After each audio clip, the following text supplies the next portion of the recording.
When we purchased Ediegarrup in 2022, it was a farming property. We've started to restore the paddocks back to what they used to look like, remove some of the internal fencing, and then working with Greening Australia to restore those paddocks. We're undertaking a large-scale revegetation project here alongside Bush Heritage.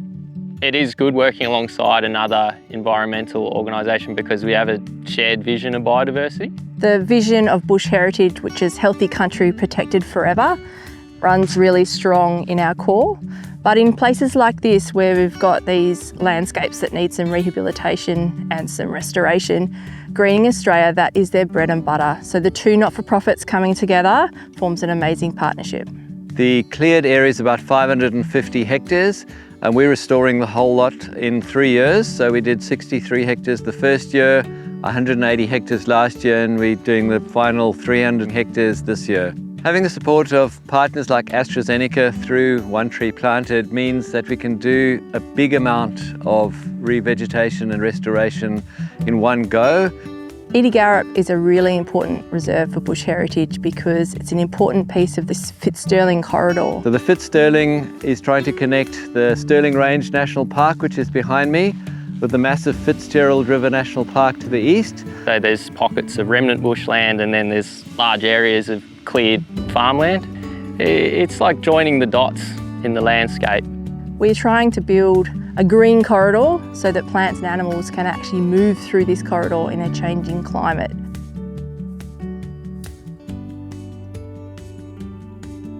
We're really trying to get the habitat and function back into this landscape, not just trees and shrubs, but the full diversity for the plants, for the animals and the other biota that use these landscapes. We are looking to push the limits of what a biodiverse restoration looks like.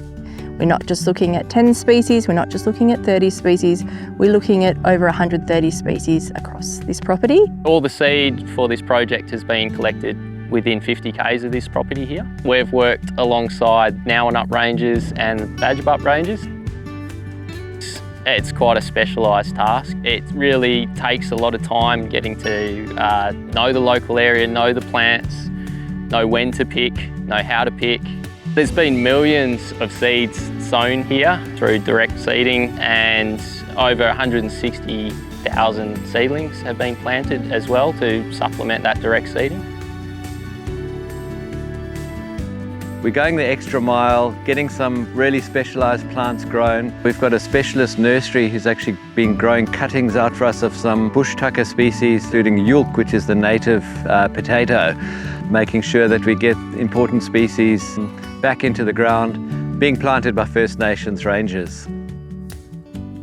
A project like this couldn't happen without local businesses and the help of local people. There's a lot of logistics involved, so fuel, seed of course, you know, we have mechanics out from time to time with the tractors. Just a range of local services are required for something of this scale to happen. We are in our third year of planting, so we can actually have a look back on our first year of planting and see the success stories already. Look at these bees coming in here. It's just so good to go back and see the areas that are really thriving from previous seasons. You can see that there's birds already starting to come back, feeding on those insects, the bees that you can see on the flowers. And we know we're having some real success on the ground.